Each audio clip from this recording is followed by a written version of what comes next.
ಚಿಕ್ಕಬಳ್ಳಾಪುರದ ಲೋಕಸಭಾ ಚುನಾವಣಾ ರಂಗೇರಿದ್ದು, ಇಂದು ಕಾಂಗ್ರೆಸ್ ಅಭ್ಯರ್ಥಿ ರಕ್ಷಾರಾಮಯ್ಯ ಪರ ಮತಯಾಚನೆ ಮಾಡಲು ಚಿಕ್ಕಬಳ್ಳಾಪುರ ನಗರಕ್ಕೆ ಆಗಮಿಸಿದ್ದ ಸಿಎಂ ಸಿದ್ದರಾಮಯ್ಯ ನಗರದ ಪಿಳ್ಳಪ್ಪ ಕಾಂಪ್ಲೆಕ್ಸ್ನಿಂದ ಶಿಡ್ಲಘಟ್ಟ ವೃತ್ತದವರೆಗೂ ಭರ್ಜರಿ ರೋಡ್ ಶೋ ನಡೆಸಿದರು. ನಂತರ ಮಾತನಾಡಿದ ಅವರು, ರಕ್ಷಾರಾಮಯ್ಯ ಅವರಿಗೆ ಚಿಕ್ಕಬಳ್ಳಾಪುರ ವಿಧಾನಸಭಾ ಕ್ಷೇತ್ರದ ಜನತೆ ಆಶೀರ್ವಾದ ಮಾಡಬೇಕು. ಈ ತಿಂಗಳು 26ರಂದು ನಡೆಯಲಿರುವ ಚಿಕ್ಕಬಳ್ಳಾಪುರ ಲೋಕಸಭಾ ಕ್ಷೇತ್ರದ ಚುನಾವಣೆಯಲ್ಲಿ ಕಾಂಗ್ರೆಸ್ ವಿರುದ್ಧವಾಗಿ ಬಿಜೆಪಿ ಮತ್ತು ಜೆಡಿಎಸ್ ಸೇರಿಕೊಂಡು ಒಬ್ಬ ಅಭ್ಯರ್ಥಿಯನ್ನು ನಿಲ್ಲಿಸಿದ್ದಾರೆ. ಎನ್ಡಿಎ ಅಭ್ಯರ್ಥಿ ವಿಧಾನಸಭಾ ಚುನಾವಣೆಯಲ್ಲಿ ಅವನೊಬ್ಬ ಭ್ರಷ್ಟ ಮಂತ್ರಿಯಾಗಿ ಹಣವನ್ನು ಲೂಟಿ ಮಾಡಿದ್ದಾನೆ ಎಂದು ಈಗಾಗಲೇ ವಿಧಾನಸಭಾ ಚುನಾವಣೆಯಲ್ಲಿ ಸೋಲಿಸಿ ಮನೆಗೆ ಕಳುಹಿಸಿದ್ದೀರಿ. ಈಗ ಮತ್ತೆ ಪ್ರಭಾವವನ್ನು ಬಳಸಿಕೊಂಡು ಟಿಕೆಟ್ ಅನ್ನು ಗಿಟ್ಟಿಸಿಕೊಂಡು ಚುನಾವಣೆಗೆ ಸ್ಪರ್ಧೆ ಮಾಡಿದ್ದಾರೆ. ನೀವೆಲ್ಲ ತೀರ್ಮಾನ ಮಾಡಬೇಕಾಗಿದೆ. ಜನತಾ ನ್ಯಾಯಾಲಯ ಕೊಡುವ ಶಿಕ್ಷೆ ಕಾನೂನಿಗಿಂತ ಕೊಡುವ ದೊಡ್ಡ ಶಿಕ್ಷೆಯಾಗಿದೆ. ನೀವು ಅಭ್ಯರ್ಥಿಯನ್ನ ಸೋಲಿಸಿ ರಕ್ಷಾರಾಮಯ್ಯ ಅವರನ್ನ ಗೆಲ್ಲಿಸಿದರೆ ಅದೇ ಅವರಿಗೆ ಕೊಡುವ ದೊಡ್ಡ ಶಿಕ್ಷೆಯಾಗುತ್ತೆ ಎಂದರು. ಚಿಕ್ಕಬಳ್ಳಾಪುರ ವಿಧಾನಸಭಾ ಕ್ಷೇತ್ರದ ಜನತೆ ಆಶೀರ್ವಾದ ಮಾಡಬೇಕು ಅಂತೇಳಿ ನಿಮ್ಮಲ್ಲಿ ಮನವಿಯನ್ನು ಮಾಡಿದ್ದಾರೆ. ಈ ತಿಂಗಳು 26ನೇ ತಾರೀಕು ಚಿಕ್ಕಬಳ್ಳಾಪುರ ಲೋಕಸಭಾ ಕ್ಷೇತ್ರಕ್ಕೆ ಚುನಾವಣೆ ನಡೀತಾ ಇದೆ. ಈ ಚುನಾವಣೆಯಲ್ಲಿ ಕಾಂಗ್ರೆಸ್ ಮತ್ತು ಬಿಜೆಪಿ ಜೆಡಿಎಸ್ ಅವರಿಬ್ಬರು ಸೇರ್ಕೊಂಡು ಒಬ್ಬ ಅಭ್ಯರ್ಥಿಯನ್ನ ರಕ್ಷಾರಾಮಯ್ಯನ ಮೇಲೆ ನಿಲ್ಲಿಸಿದ್ದಾರೆ. ನಿಮ್ಗೆಲ್ಲ ಗೊತ್ತಿದೆ,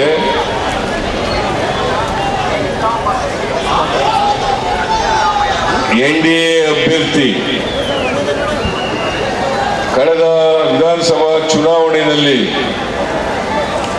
ನೀವೇ ಅವರೊಬ್ಬ ಭ್ರಷ್ಟ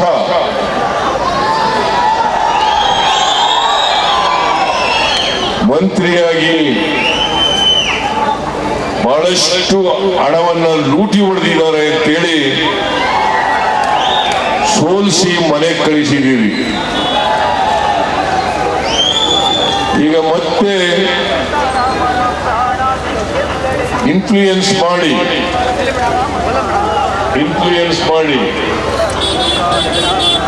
ಲೋಕಸಭೆಗೆ ಸ್ಪರ್ಧೆ ಮಾಡಿದ್ದಾರೆ. ನೀವು ಈ ಚುನಾವಣೆಯಲ್ಲಿ ತೀರ್ಮಾನ ಮಾಡಬೇಕಾಗಿರ್ತಕ್ಕಂಥದ್ದು, ಒಮ್ಮೆ ನೀವು ತಿರಸ್ಕಾರ ಮಾಡಿರ್ತಕ್ಕಂಥ ಎನ್ಡಿಎ ಅಭ್ಯರ್ಥಿ ಅವರನ್ನ ಮತ್ತೆ ಲೋಕಸಭೆಗೆ ಕಳಿಸ್ಬೇಕಾ ಈ ಭ್ರಷ್ಟರನ್ನ, ಇಲ್ಲ ಸೋಲಿಸ್ಬೇಕಾ ಅಂತೇಳಿ ತೀರ್ಮಾನ ಮಾಡಬೇಕಾಗ್ತದೆ.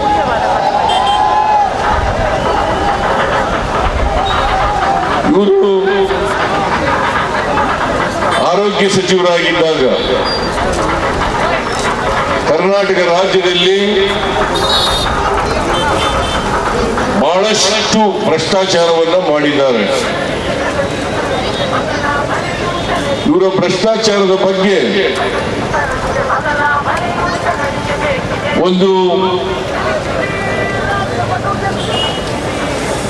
ನ್ಯಾಯಾಂಗ ಆಯೋಗವನ್ನು ರಚನೆ ಮಾಡಿದ್ದೇನೆ. ಅದು ತನಿಖೆ ನಡೀತಾ ಇದೆ. ನನಗೆ ಇರ್ತಕ್ಕಂಥ ಮಾಹಿತಿ ಪ್ರಕಾರ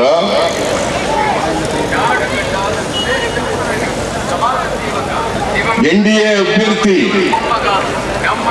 ಮಾಜಿ ಮಂತ್ರಿ ಅವ್ರ ಮೇಲೆ ಸಾಕಷ್ಟು ಸಾಕ್ಷ್ಯಾಧಾರಗಳಿದ್ದಾವೆ. ಇವರು 100 ಭ್ರಷ್ಟಾಚಾರಿ ಅಂತೇಳಿ ತೀರ್ಮಾನ ಆಗಿ ಜೈಲಿಗೆ ಹೋಗ್ಬೇಕಾದಂತ ಪರಿಸ್ಥಿತಿ ನಿರ್ಮಾಣ ಆಗ್ತದೆ. ಆದ್ರಿಂದ ನೀವು ಈ ಚುನಾವಣೆಯಲ್ಲಿ ಆ NDA ಅಭ್ಯರ್ಥಿಯನ್ನ ಮತ್ತೊಮ್ಮೆ ಸೋಲಿಸಿ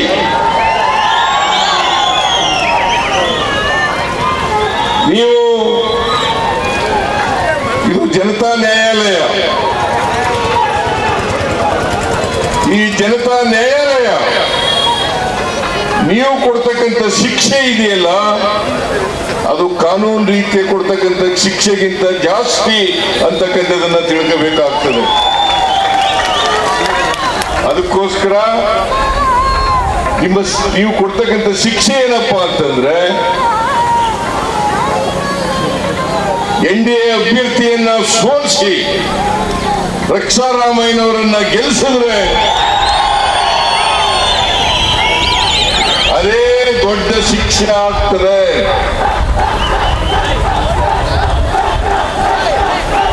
NDA ಅಭ್ಯರ್ಥಿ ಅಂತವರು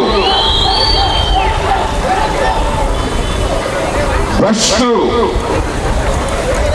ಲೋಕಸಭೆಗೆ ಹೋದ್ರೆ ಇನ್ನೂ ಭ್ರಷ್ಟಾಚಾರ ಜಾಸ್ತಿ ಆಗ್ತದೆ ಅಂತಕ್ಕಂಥದ್ದನ್ನ ತಿಳ್ಕೋಬೇಕಾಗ್ತದೆ. ಅದಕ್ಕೋಸ್ಕರ 26ನೇ ತಾರೀಕು ತಾವು ಕೊಡ್ತಕ್ಕಂಥ ತೀರ್ಪು ಬಹಳ ಮಹತ್ತರವಾದಂಥ ತೀರ್ಪು. ಆ ತೀರ್ಪಿನಲ್ಲಿ NDA ಅಭ್ಯರ್ಥಿಯನ್ನ ಸೋಲಿಸಲೇಬೇಕು. ನಿಮ್ಮ ಉತ್ಸಾಹ ನೋಡಿದ್ರೆ ಈ ಉರಿ ಬಿಸಿಲಿನಲ್ಲಿ ರಕ್ಷಾರಾಮಯ್ಯ 100% ಗೆದ್ದೇ ಗೆಲ್ತಾರೆ ಅಂತಕ್ಕಂಥ ವಿಶ್ವಾಸ ನನಗಿದೆ. ಈ ವೇಳೆ ಕಾಂಗ್ರೆಸ್ ಅಭ್ಯರ್ಥಿ ರಕ್ಷಾರಾಮಯ್ಯ, ಸಚಿವರಾದ MC ಸುಧಾಕರ್, ಕೃಷ್ಣ ಬೈರೇಗೌಡ, ಶಾಸಕ ಪ್ರದೀಪೇಶ್ವರ್, ನಾಜೀರ್ ಅಹಮದ್, MR ಸೀತಾರಾಂ, ಮಾಜಿ ಶಾಸಕರುಗಳಾದ ಬಚ್ಚೇಗೌಡ, ಮುನಿಯಪ್ಪ, ಅನಸೂಯಮ್ಮ, ಸಂಪಂಗಿ ಇನ್ನಿತರ ಪ್ರಮುಖ ಮುಖಂಡರು ಹಾಜರಿದ್ದರು. ಕಳವರ ಅರುಣ್, MMTV ನ್ಯೂಸ್, ಚಿಕ್ಕಬಳ್ಳಾಪುರ.